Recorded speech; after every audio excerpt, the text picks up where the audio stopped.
we are living through a period where there are actual legal reckonings for some lies. Trump recently losing his own defamation trial, the jury finding he lied about accuser E. Jean Carroll, also finding him liable for sexual abuse. Fox News paying a record penalty, over $700 million. Do you remember when that was? We checked. It was actually exactly 1 month ago today. And then under a week after that payout to Rupert Murdoch and Fox News deciding to oust Tucker Carlson, who was their most watched anchor, but was ensnared in problems from specifically evidence exposed by that lawsuit.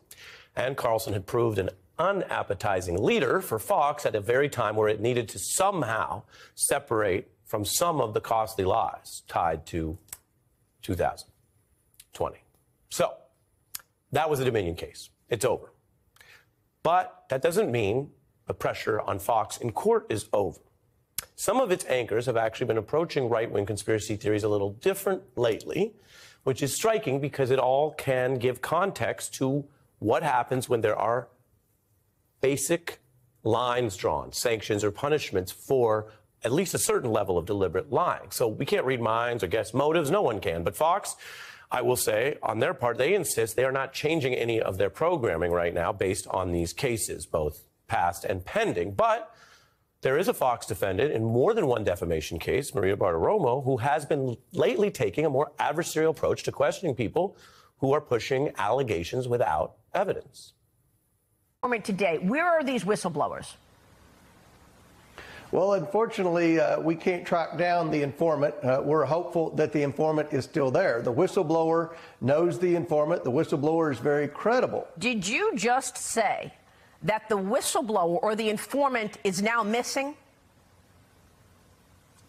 Well, we're hopeful that we can find the informant. Now, remember, these informants are kind of in the spy business. So they don't make a habit of being seen a lot or being high profile or anything like that. So there you have it. Bartiromo seemingly skeptically asking that Republican congressman for the evidence. Where's the witness? And if the informant is missing, that might raise the question that a missing informant, well, might not be that credible. Now, Bartiromo, as well as Jean Pirro, are still on the air. But Fox has seen this legal problem, and they have, in many ways, tried to change some things. For example, they got this legal threat from the new case I want to tell you about, Smartmatic Voting Company. And they started running these certain types of corrections on specifically the shows of some of those people I mentioned, those defendants, Lou Dobbs' show. And then it was repeated over the weekend on Bartiromo's show, who I just showed you, and Pirro, who I mentioned. It was presented as a kind of a news interview with an election tech expert. So, again, there's a new multi-billion-dollar case about some of this against Fox. So we want to show you where this started. Here's Lou Dobbs dealing with some of this at the time. One of the companies is Smartmatic, and we reached out to one of the leading authorities on open source software for elections, Eddie Perez, for his insight and views. Have you seen any evidence that Smartmatic software was used to flip votes anywhere in the U.S. in this election? I have not seen any evidence that Smartmatic software was used to delete, change, alter anything related to vote tabulation. That is a fact check, a correction to some of the very conspiracy theories that Dobbs and others were platforming.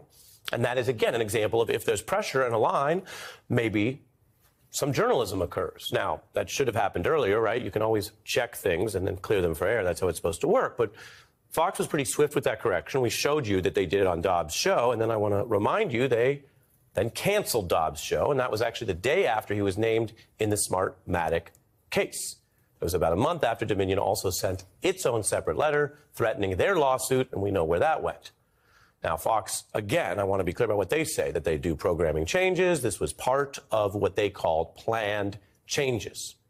So you can decide for yourself whether you see a theme here, but Fox asserts that Dobbs was canceled anyway, planned, meaning the implication is they were going to do it anyway. Of course, there are a lot of folks and critics of Fox who say, no, only when pressed do they do the fact-checking, and they ran that fact-check on Dobbs' show and then yanked it.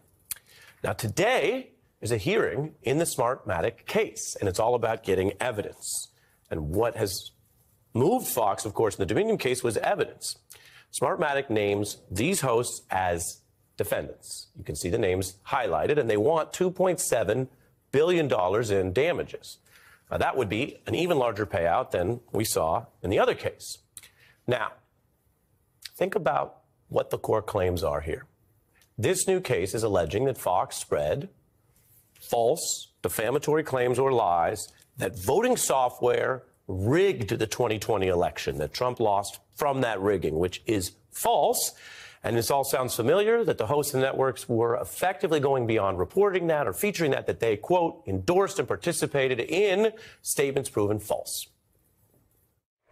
With the assistance of Smartmatic software, a backdoor is capable of flipping votes. It was formed really by three Venezuelans who were very close to the dictator Chavez. Numerous security flaws were discovered in Smartmatic software. Now, we picked our order on purpose. First, we showed you the ultimate correction, what Dobbs ran or was forced to run, but there you just saw him very briefly. We don't want to show too much of it, pushing this kind of stuff. Now, Smartmatic thinks they have strong evidence, both on air and off, about those assertions and claims actually meeting what is still the high legal bar of defamation. The case is going forward with demands for evidence from the Trump campaign. If you remember all that stuff we learned about Tucker Carlson, could be interesting to see what other campaign officials may have written or texted when they didn't think it would come out. Today, the hearing was on discovery. We don't have all the details on that yet, but it is interesting that this is going forward. Fox has a very clear sense of how these things work because they just went through this. There's another hearing a week from today, and if this is not settled, the trial would be set for, we believe, based on what we know, likely next year. These things do take time. But we also know what Fox did when it was facing down tough evidence recently on the very related claims against just a different company, Murdoch, settling that last case rather than taking the stand. And he personally made the call, it was reported, to fire Tucker Carlson within the week after the settlement. And all of that shows how, at Fox's empire, the Murdoch team tries to insulate the top, Mr. Murdoch, first and last and always. We can't help but notice it is a playbook right out of the fictional HBO hit Succession. No! I can't have this now! He's right. Who will they want to testify? Well, they'll want Dad. Okay, now, but we won't accept that. Protect the egg chamber. No, they'll want Dad. They'll want numero uno. And when you say you can't accept that, it depends what you think you mean. If you think you're in control, like you are of your company or your airwaves, this is the rare time where Mr. Murdoch found that saying no or what he wouldn't accept wasn't going to work. When you have a legal obligation, then you can try, you can file motions, but he was going to have to testify along with a lot of other people. The other way that you can decide not to accept that is to surrender the whole thing. We know that at the last hours, at the very last minute, with the jury seated and picked, last time they blinked and they paid out the largest record for any media settlement of defamation ever.